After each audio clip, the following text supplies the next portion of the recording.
Halo, apa kabar saudara? Senang sekali saya Emir Syapurba dapat kembali menyapa Anda dalam program Sapa Sumut Spesial. Kali ini saudara, Sapa Sumut Spesial hadir dalam kegiatan reses bersama dengan Wakil Ketua DPRD Kota Medan, Haji Rajudin Sagala. Reses ini saudara dilaksanakan di beberapa kecamatan yang merupakan daerah pemilihan Haji Rajudin Sagala yang bertujuan untuk menyerap dan menindaklanjuti aspirasi masyarakat. Lalu seperti apa kegiatan reses bersama dengan Wakil Ketua DPRD Kota Medan Haji Rajudin Sagala? Berikut informasinya untuk Anda. Assalamualaikum Bosan. Wakil Ketua DPRD Medan Rajudin Sagala menemui masyarakat di 5 kecamatan yang ada di Kota Medan.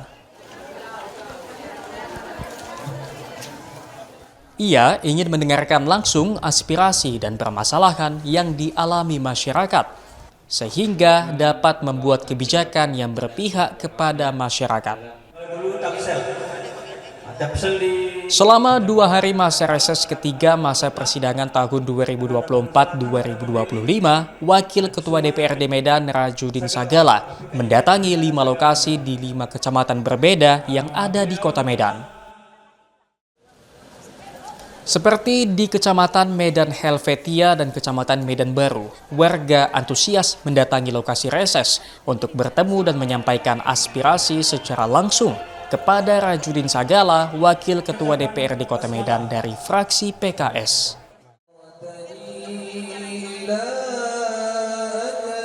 Assalamualaikum warahmatullahi wabarakatuh. Alhamdulillahi rabbil alamin wa bihi nasta'inu ala umuri dunya waddin.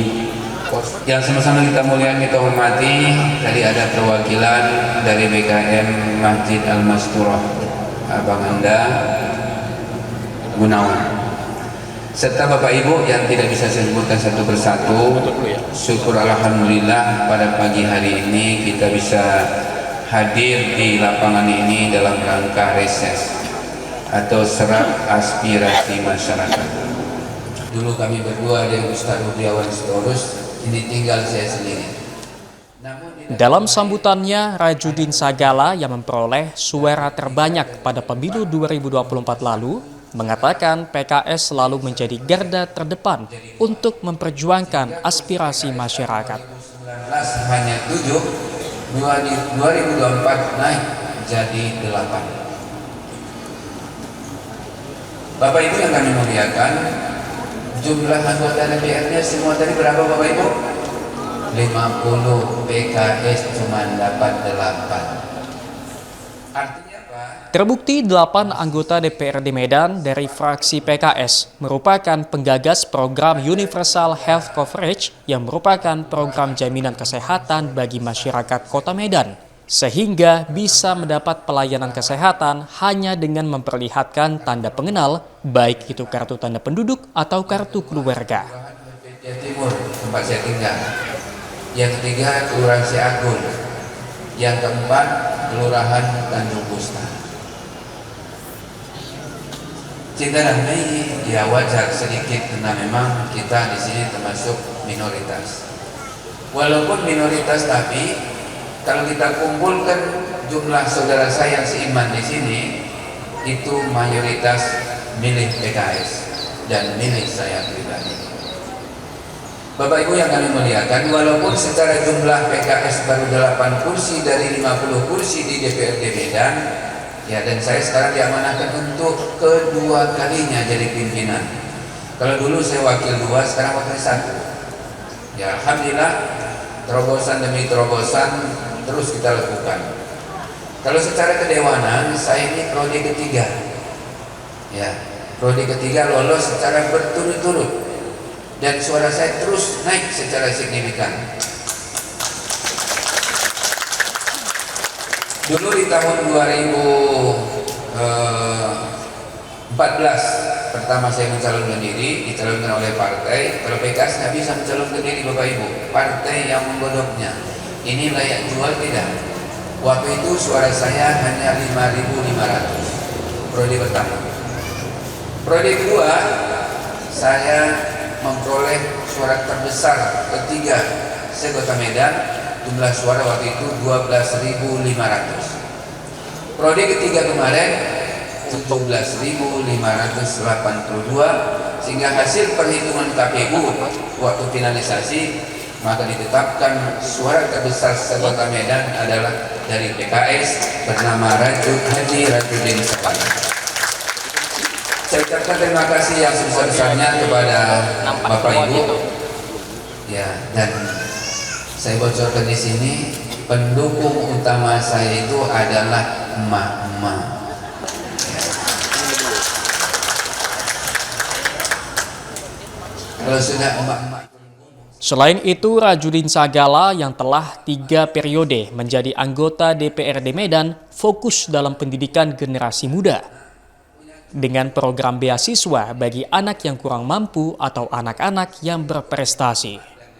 Program beasiswa ini meliputi pembiayaan siswa sekolah dasar, sekolah menengah pertama, hingga mahasiswa di perguruan tinggi. Bapak Ibu yang dimuliakan Allah, kami hadir ke dapil di mana kami dipilih. Ya, terutama terkait reses. Maka saya hadir kemari mengundang warga untuk menyerap aspirasi masyarakat. Itu yang dikenal dengan sebutan reses. Rajudin Sagala juga menegaskan fraksi PKS di DPRD Medan merupakan salah satu fraksi yang meminta agar dana bansos dinaikkan meski pemerintah tengah melakukan efisiensi. Menurut Rajudin Sagala, masih banyak masyarakat Kota Medan yang membutuhkan bantuan sosial, sehingga ini menjadi prioritas fraksi PKS di DPRD Kota Medan. Perda itu kami lahirkan tidak hanya semata-mata inisiatif kami. Boleh jadi karena saya sering bertemu dengan masyarakat, sering bertemu dengan warga mengusulkan. Saya tampung, nanti akan saya perjuangkan di DPRD Medan bersama Pemko sehingga lahirlah peraturan tersebut. Kemudian yang ketiga, controlling, ya, pengawasan.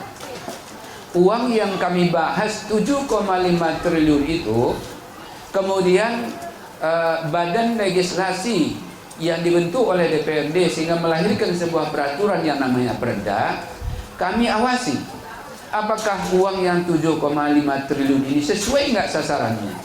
Apakah Perda tadi yang dilarang daerah tempat merokok, ada makanan yang tidak boleh dikonsumsi, masih dijual bebas tidak kalau itu mengganggu kesehatan, apalagi haram menurut agama. Itu kami awasi. Ya, itulah peran utama kami sebagai anggota DPRD. Sebagai Bapak Ibu wakilkan kepada kami awasi di lapangan, namanya controlling. Itulah tugas pokok utama kami sebagai anggota DPRD. Berapa orang anggota DPRD Medan Bapak Ibu? Ada yang tahu? 50 orang. PKS berapa? PKS masih minoritas. Cuman 8 kursi PKS yang ada di DPRD Medan. Lalu walaupun baru kami 8 kursi, ya, urutan pemenang kedua. Pemenang pertama PDIP, mereka 9. Maka mereka ketua DPRD-nya. Pemenang kedua adalah PKS, 8 kursi. Sayalah yang diamanahkan oleh partai menjadi wakil 1. Kalau dulu wakil 2, sekarang naik 1 tingkat karena kursi PKS naik, dulunya 7 jadi 8 sekarang. Bapak Ibu yang kami muliakan, apa yang sudah dilakukan PKS?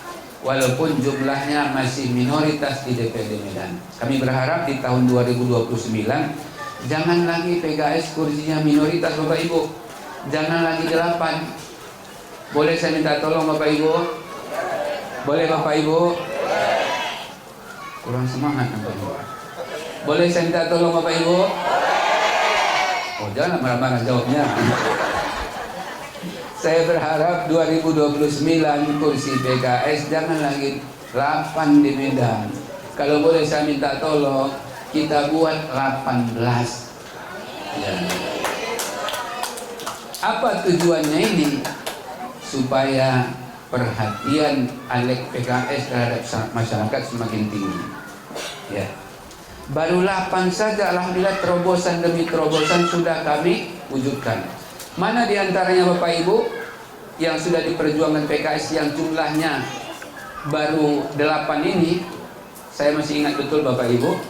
akhir bulan September tahun 2021 saya langsung yang memimpin rapat finalisasi APBD. Waktu itu saya usulkan ke Badan Anggaran agar warga Medan mulai Desember itu dibuat UHC, berobat gratis, mau kaya mau miskin. Terjadi waktu itu perdebatan sesama Banggar, bahkan dari TAPD sendiri yang diutus oleh Pemko. Akhirnya lobby yang bagus, ya, insyaallah Bapak Ibu nggak usah ragu dengan Alek PKS, ya, jago insyaallah melobi, ya. Kita yakinkan kawan-kawan Badan Anggaran, kita yakinkan orang Pemko Medan yang hadir saat pembahasan APBD, akhirnya berhasil. Sehingga diumumkan oleh Wali Kota Medan waktu itu adalah Muhammad Bobi Afif Nasution, sejak 1 Desember tahun 2021 semua warga Medan kalau sakit, apakah sakitnya berobat jalan, apalagi opname, itu sudah ditanggung oleh APBD, artinya berobat gratis. Siapa pengusul utama Bapak Ibu? Suaranya masih dikit. Siapa pengusul utama Bapak Ibu? Sampaikan pada keluarga tetangga. Oh, PKS baru 8, tapi rupanya inisiator utama, penyebab terwujudnya anggaran sehingga warga Medan berobat gratis melalui program UHC. Ini saya buka belakang Bapak Ibu. Ketika pembacaan hasil keputusan APBD, ya, silakan kalau ada media rekam, ya. Yang harusnya membacakan hasil finalisasi itu adalah Ketua DPRD. Tapi Muhammad Bobi Afif Nasution waktu itu lobby langsung. Tolong nanti yang bacakan Ustadz Haji Rajudin Sagala. Saya langsung yang membaca atas nama pimpinan. Ya. Kenapa saya dimintain oleh wali kota? Karena waktu itu sempat terjadi debat di Banggar. Bahkan saya sempat berkomunikasi dengan beliau. Apa katanya? Ustaz, siap mengawal anggaran itu, siap. Apa kata beliau? Terima kasih Ustaz. Ternyata apa yang kami pikirkan sudah duluan dipikirkan oleh PKS. Bapak Ibu, PKS nggak ngasih duit waktu kampanye, nggak ada serangan pajar, nggak ada bagi-bagi sembako, tapi yang kita bagi berobat gratis sekota Medan.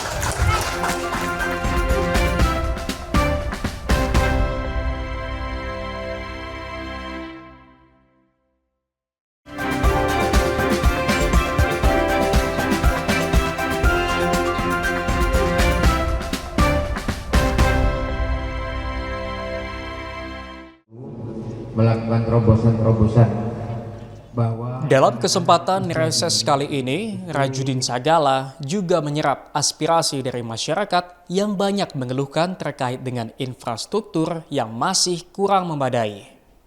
Saya Putri, saya warga di sini, Pak. Selain itu, sejumlah masyarakat juga masih mengeluhkan terkait dana bantuan pendidikan yang belum tersalur dengan baik. Sekarang mahasiswa itu kalau bisa kan dia tidak hanya mengecek ilmu pendidikan yang dari kampusnya aja. Dia harus mempunyai skill, misalkan mereka harus ahli dalam berbahasa Inggris atau berbahasa yang lain, atau ahli komputer atau apa gitu ya, sebagai nilai plus mereka di dalam mencari pekerjaan. Yang mau saya tanyakan, apakah ada bisa diusulkan kepada Ustadz supaya anak ini menjadi mahasiswa yang dia berprestasi tetapi mempunyai nilai skill lagi dia yang lebih itu Ustadz. ya, baik. Kebetulan anak saya bisa diusulkan ke Ustadz sekalian. Anak saya berprestasi, sekarang dia bernilai IPK 4. Kebetulan kemarin dia dapat beasiswa dari Bank Indonesia, tetapi karena Bank Indonesia kali ini bermasalah, jadi Bank Indonesia itu tidak mengeluarkan beasiswa lagi Ustadz. Kiranya itu aja, makasih. Assalamualaikum warahmatullahi wabarakatuh. Menanggapi hal itu, Rajudin Sagala langsung bergerak cepat dengan mendata keluhan warga. Bahkan ia meminta agar warga langsung menghubungi dirinya melalui pesan singkat di nomor pribadi Rajudin Sagala. Ia berjanji semua keluhan masyarakat yang masuk melalui pesan singkat akan segera ditindaklanjuti dengan syarat warga memberikan informasi yang lengkap. Warga yang mengikuti reses mengaku Wakil Ketua DPRD Medan Rajudin Sagala selalu memperjuangkan aspirasi masyarakat yang disampaikan melalui reses ini. Dan saya sangat bahagia sekali karena beliau bisa hadir di dapil ini dan ketemu dengan banyak masyarakat, mendengarkan aspirasi dari masyarakat yang terutama untuk generasi muda. Daerah ini rawan dengan anak-anak generasi muda ngelem gitu ya, mengarah ke narkotik gitu, narkoba. Dan juga di sini juga minoritas orang-orang menengah ke bawah ya, orang-orang menengah ke bawah yang banyak di sini. Jadi untuk pendidikan itu sangat minim sekali dan kita berharap dengan adanya Bapak Rajudin Sagala bisa untuk menaikkan pamor atau kebaikan untuk generasi yang ada di Kelurahan Cinta Damai ini. Di dapil beliau. Tadinya dari aspirasi yang Ibu berikan seperti apa respon dari Pak Rajudin, Ibu? Oh, aspirasi beliau sangat luar biasa sekali. Beliau sangat antusias sekali untuk memberikan edukasi dan membantu masyarakat yang ada di Kelurahan Cinta Damai ini. Mudah-mudahan ke depannya akan lebih baik lagi masyarakat yang ada di sini. Alhamdulillah, apa yang kita harapkan dari masyarakat ini kan terutama advokasi masalah kesehatan, infrastruktur, pendidikan, sifat sosial banyak sudah diberikan melalui advokasi dari Pak Rajudin. Alhamdulillah banyak dirasakan oleh masyarakat, terutama dalam bidang kesehatan, baik pendidikan juga ini ada ini administrasi kependudukan dan lain sebagainya. Alhamdulillah. Ya. Baik, terakhir Pak, harapan Bapak kepada Pak Ustadz Rajudin Sagala ini, Pak. Ya, harapan kami kepada Pak Ustadz Rajudin Sagala tetaplah semangat bekerja dengan sesuai dengan yang diamanahkan oleh masyarakat. Kita berharap ke depannya juga akan lebih baik dan juga bisa lebih banyak lagi masyarakat-masyarakat yang bisa dibantu melalui advokasi-advokasi yang dilakukan oleh PKS itu sendiri, terutama oleh Pak Ustadz Rajudin Sagala. Ya. Untuk mengikuti agenda reses, Ketua DPC PKS Medan Baru yang turut hadir dalam acara reses kali ini mengaku selalu bersama-sama dengan anggota DPRD Medan fraksi PKS untuk bersama-sama mengumpulkan aspirasi dari masyarakat. Nantinya aspirasi dari masyarakat akan diperjuangkan oleh Wakil Ketua DPRD Medan Rajudin Sagala dan anggota DPRD Medan dari fraksi PKS lainnya. Kami sebagai kader-kader PKS itu selalu bekerjasama dengan alek-alek kita di Kota Medan terkhusus, jadi membantu menyerap aspirasi dari masyarakat apabila ada hal yang barangkali ada permasalahan, ada yang hal-hal yang ingin diadvokasi, maka kita mengkolek data dari masyarakat untuk kemudian disampaikan kepada anggota DPRD Kota Medan, terkhusus dapil kita ini Ustadz Rajudin Sagala sebagai Wakil Ketua DPRD. Kita sampaikan permasalahan kepada beliau, nanti beliau yang akan memberikan solusi dari setiap aspirasi masalah yang kemudian muncul dari masyarakat. Gitu. Baik, berarti artinya sinerginya berjalan dengan baik, Pak ya? Siap, selama ini berjalan dengan baik, kita selalu memberikan, beliau juga sering terjun ke lapangan bersama kita untuk menyapa masyarakat. Wakil Ketua DPRD Medan Rajudin Sagala yang sudah 3 periode memenangkan kontestasi pemilu di Kota Medan menegaskan tekadnya untuk terus menyalurkan aspirasi dari masyarakat.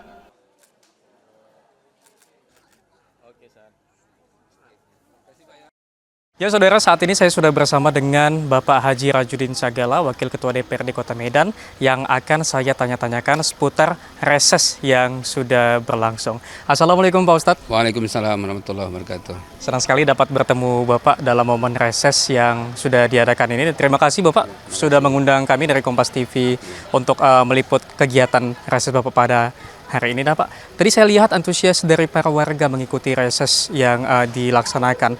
Untuk titik-titik reses ini sendiri di mana aja nih Pak Rajudin? Baik, terima kasih. Ini reses ketiga ya di tahun 2025 ini. Ada 5 titik yang kita lakukan. Mulai dari Sabtu kemarin itu ada 3 titik ya. 2 kelurahan di Kecamatan Medan Helvetia, kemudian 1 di Betisa.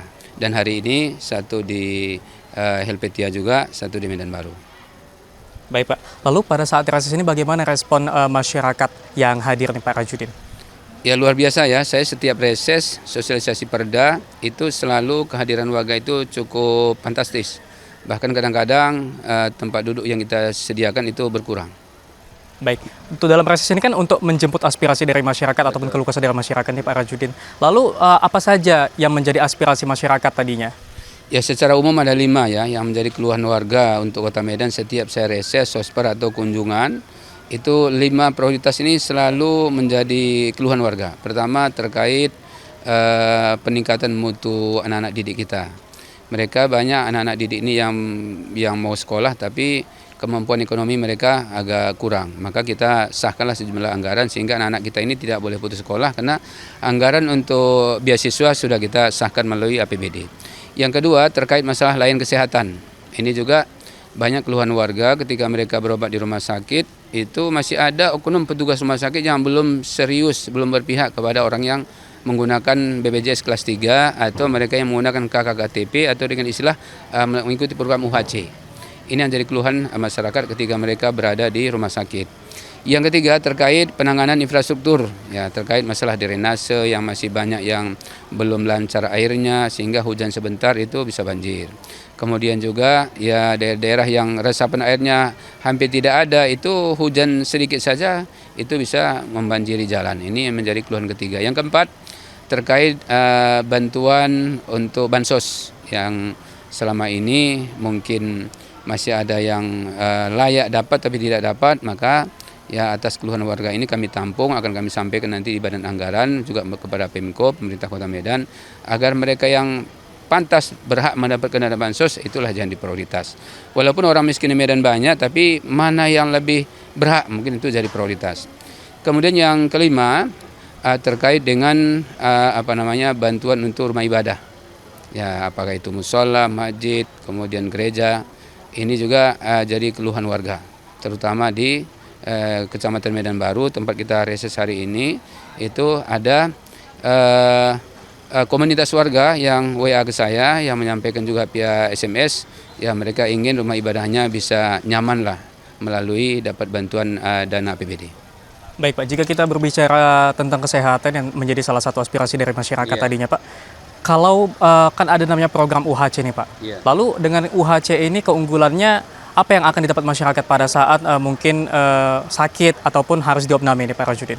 Ya mereka diberikan layanan baik ya setara dengan BPJS kelas 3. Jadi semua rumah sakit yang ada di Medan selama mereka itu menjadi provider BPJS, mereka wajib memberikan pelayanan terbaik untuk masyarakat yang sakit ketika mereka berobat ke rumah sakit tersebut. Dan kita akan awasi juga apakah rumah sakitnya benar-benar melayani. Ya, dan kita akan sampaikan masukan dan saran apa keluhan warga terhadap rumah sakit yang selama ini mereka pilih untuk tempat mereka berobat. Baik Pak, tadi pada saat RSS juga ada Bapak singgung soal bantuan sosial, di mana saat ini pemerintah tengah melakukan efisiensi, namun dari PKS sendiri melakukan ataupun memberikan saran untuk menaikkan anggaran bantuan sosial. Urgensi seperti apa sebenarnya dilihat Pak? Ya, karena ada 2 hal yang sangat urgen ya. Pertama terkait masalah kesehatan. Kalau sempat bantuan kesehatan itu dikurangi, ini semakin banyak nanti orang sakit mati tanpa ada perhatian medis. Yang kedua terkait untuk pendidikan. Anak-anak kita yang berprestasi tapi mereka tak sanggup bayar SPP kuliah. Ini kan sayang, ini kan calon generasi kita di masa yang akan datang. Ini perlu kita support, maka PKS menjadi terdepan memperjuangkan apa yang menjadi kebutuhan mendasar dari masyarakat Kota Medan. Baik, tentunya masih sangat urgensial tentang bansos Pak, sehingga harus ada kenaikan anggaran ya Pak. Berbicara tentang infrastruktur nih Pak, tempat kita reses saat ini merupakan jalan yang pada saat itu merupakan salah satu dari pokok pikiran Bapak ya, sehingga pada akhirnya diperbaiki. Lalu dari pandangan masyarakat sendiri, dari daerah-daerah yang merupakan dapil Bapak, seperti apa kondisi infrastrukturnya Pak? Ya, itulah kami gunakan sarana reses, sosper, atau ketika saya turun ke warga melalui pengajian-pengajian di Perwiritan, Majelis Taklim, di BKM. Itu selain saya menyampaikan materi pengajian, juga saya sampaikan ada nggak usulan warga. Maka di dapil saya, dapil 1, khususnya Medan Barat, Petisah, Helpet, dan Medan Baru, itu selagi mereka menyampaikan ke saya, itu 95% keluhan warga itu sudah saya advokasi dan berhasil. Baik Pak. Salah satu dari bantuan sosial tadi Bapak singgung soal pendidikan. Banyak anak-anak tidak mampu melanjutkan salah satunya kuliah nih Pak. Betul. Harga ataupun uang kuliah cukup tinggi saat ini. Lalu seperti apa? Apakah memang ada terobosan dari pemerintah Kota Medan untuk beasiswa untuk para mahasiswa yang ada di Kota Medan nih Pak? Ya, tentu. Hasil rapat kami di Badan Anggaran ya bersama tim anggaran DPRD Medan bersama utusan dari Pemko ya, itu selalu kita prioritaskan agar mahasiswa Medan yang berprestasi dan orang tua yang kurang mampu jangan sampai mereka putus kuliah. Maka kami sudah sahkan anggaran tahun lalu itu 1.500 mahasiswa yang kita bayarkan uang kuliahnya secara gratis. Jadi selama dia kuliahnya itu di Medan dan dia tidak mampu, dibuktikan surat bahwa penghasilan orang tuanya di bawah MK, itu kita prioritaskan untuk menggratiskan biaya kuliah. Baik Pak, jika ada teman-teman dari mahasiswa yang menonton liputan ini ataupun tayangan ini, secara teknis apa saja yang diperlukan untuk mendaftarkan beasiswa tersebut Pak? Syaratnya sangat mudah ya. Pertama berprestasi, dibuktikan dengan KHS, kartu hasil studi minimal IPK-nya itu 3,5. Yang kedua warga Medan, dibuktikan KK dan KTP. Yang ketiga ada surat keterangan tidak mampu atau berpenghasilan rendah dari lurah setempat. Yang keempat aktif kuliah, dibuktikan ada surat keterangan dari kampus. Yang kelima punya KTM, kartu tanda mahasiswa. Baik, terakhir nih Pak, apa yang menjadi pesan dan harapan Bapak khususnya kepada warga Kota Medan? Ya, kami berharap warga Medan, karena Medan ini untuk kita semua, Medan adalah milik kita jagalah Medan ini agar ke depan semakin lebih baik. Kita jaga anak-anak kita supaya terhindar dari kenakalan remaja, geng motor, kemudian pergaulan bebas. Kita berikan pendidikan yang baik agar anak-anak kita ini jadi generasi kita di masa yang akan datang. Kemudian beri mereka motivasi, support agar anak-anak kita menjadi orang-orang berhasil di masa yang akan datang. Baik, terima kasih banyak Pak Rajudin Sagala atas waktunya. Sehat selalu Pak. Assalamualaikum. Waalaikumsalam warahmatullahi wabarakatuh. Ya saudara, itu tadi perbincangan hangat saya dengan Wakil Ketua DPRD Kota Medan, Haji Rajudin Sagala. Terus saksikan tayangan-tayangan di Kompas TV, independen, terpercaya.